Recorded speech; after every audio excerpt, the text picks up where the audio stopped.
पैशांची खूपच गरज होती. मी एका शाळेत 9वी-10वीच्या वर्गात विज्ञान विषय शिकवण्यासाठी लागले होते. त्या शाळेतीलच 10वीच्या वर्गातील एक मुलगा मला खूप आवडला होता. 10वीत असून सुद्धा तो दिसायला अगदी धाडधकट आणि खूप स्मार्ट होता आणि तो अभ्यासातही खूप हुशार होता. परीक्षेच्या वेळी मी त्याला एक्स्ट्रा क्लास घेण्यासाठी माझ्या घरी बोलावलं होतं. तेव्हा त्याने माझ्यासोबत जे काही केले ते ऐकून तर तुमच्या अंगालाही काटा येईल. माझं नाव पल्लवी आहे. मला उच्च शिक्षण घ्यायचं होतं, पण आमची आर्थिक परिस्थिती थोडीशी नाजूक असल्यामुळे मला पैशांची खूपच गरज होती. म्हणून मी नोकरी करण्याचं ठरवलं. त्या वेळेला मी फक्त 22 वर्षांची होते आणि मी नोकरीच्या शोधात होते.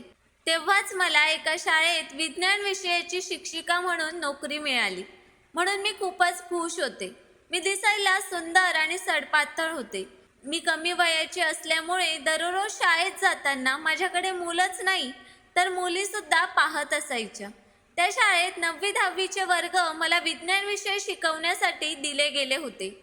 त्याच शाळेत 10वीच्या वर्गात राहुल नावाचा एक मुलगा होता. तो दिसायला खूप स्मार्ट आणि त्याचबरोबर अभ्यासातही हुशार होता. तो 10वीच्या वर्गात असला तरी शरीराने तो धाडधकट दिसत होता. त्यामुळे तो इतर मुलांपेक्षा वेगळा वाटायचा. त्याला विज्ञानाचीही खूप गोडी होती. एक दिवस वर्गामध्ये मुले खूप मस्ती करत होती. मी त्यांना शिक्षा म्हणून विज्ञानाची सूत्र विचारली. त्या वर्गात कोणालाही ती सूत्र तोंडी सांगता आली नाही, पण राहुलने मात्र ती सूत्र लगेच सांगितली आणि तेव्हापासूनच मी त्याच्याकडे जास्त लक्ष देऊ लागले होते. पण हळूहळू मला असे वाटायला लागले की तो माझ्याकडे एक टक लावून पाहत आहे. मी या गोष्टीकडे दुर्लक्ष केले, पण त्याचे हे टक लावून माझ्याकडे बघणे आता रोजचेच झाले होते आणि मला असं बघू नकोस म्हणून मी त्याला काही बोलूही शकत नव्हते. एके दिवशी आमच्या कॉलेजमध्ये स्पर्धा चालू होत्या. राहुलने सुद्धा स्पर्धेमध्ये भाग घेतला होता. काही वेळात धावण्याची स्पर्धा चालू झाली आणि सर्वजण पळायला लागले.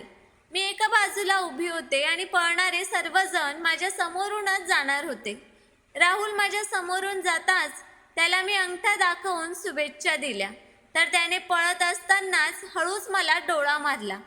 त्याची ही कृती बघून मला थोडंसं अवघडल्यासारखं वाटलं, पण मी गप्पच राहिले. राहुलने त्या स्पर्धेमध्ये सुद्धा पहिल्या क्रमांकाचं बक्षीस मिळवलं. सगळेजण त्याचे खूप कौतुक करत होते. मी माझ्या ऑफिसमध्ये जाऊन बसले होते. तो ट्रॉफी घेऊन मला दाखवायला आला. मी पण त्याचे खूप कौतुक केले आणि म्हणाले की खूप छान, तू अशीच प्रगती कर आणि खूप मोठा माणूस हो. माझ्या बोलण्याचा त्याला खूप आनंद झाला. त्यावर तो म्हणाला, मॅडम, तुम्ही खरंच खूप सुंदर दिसतात. मला तुमच्याकडे बघून नेहमी प्रसन्न वाटतं. तुम्ही मला खूप आवडतात. यावर मी काय बोलावं हे मला काहीच समजत नव्हतं. म्हणून मी विषयच बदलला आणि म्हणाले की राहुल, आता परीक्षासुद्धा जवळ आल्या आहेत, त्यामुळे तुला आता खूप अभ्यास करावा लागणार आहे. यावर तो म्हणाला की मला विज्ञानातले काही प्रकरण नीट समजले नाहीत. तुम्ही मला अजून एकदा समजावून सांगाल का? मी त्याला हो म्हणून तिथून निघून गेले. घरी गेल्यावर फक्त राहुलचे चित्र माझ्या डोळ्यासमोर येत होते. त्याचाच विचार मनात सारखा चालू होता. खरं तर मी असे विचार करणे चुकीचे होते, कारण तो माझा विद्यार्थी होता. परंतु मी पण फक्त 22 वर्षांची होते. त्यामुळे हे वयाचेच आकर्षण होते की असे विचार माझ्या मनात येत होते. हळूहळू मी सुद्धा त्याला चोरून चोरून बघू लागले आणि जाता येता तो दिसला तर मी गालातल्या गालात लाजत होते.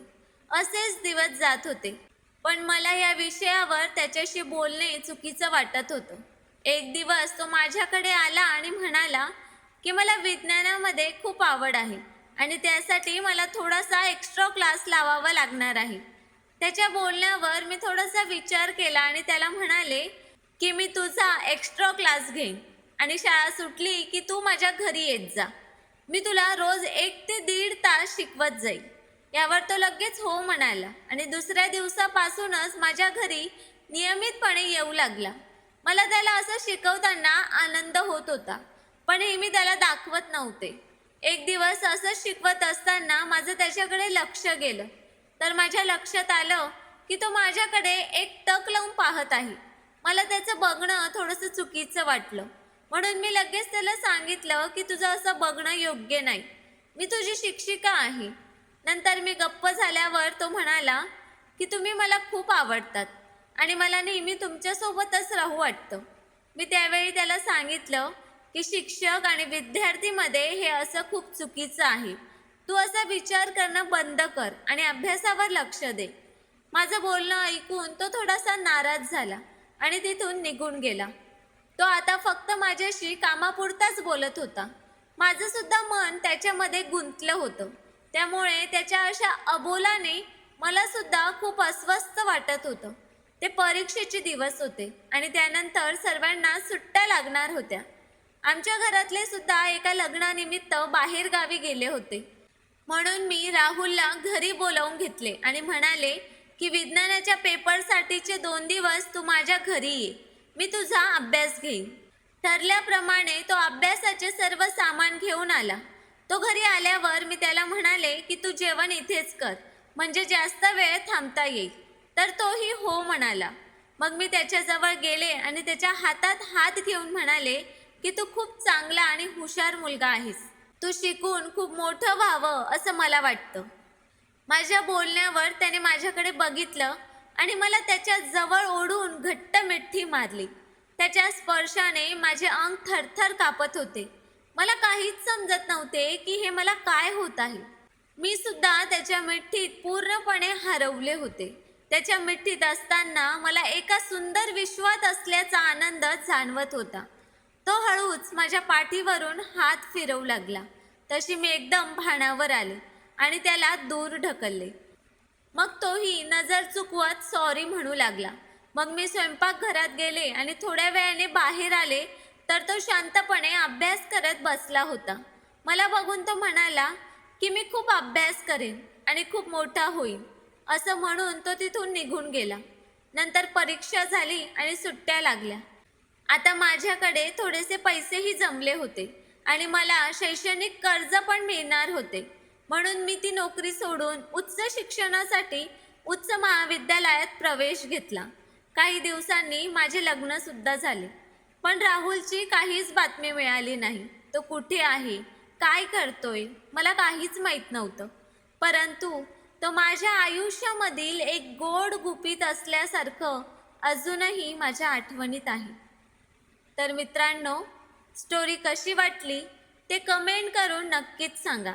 आम्ही नेहमीच तुमच्या कमेंट्स आणि लाईकची वाट बघत असतो. आणि स्टोरी आवडली असेल तर चॅनलला सबस्क्राईब करायला पण विसरू नका. धन्यवाद.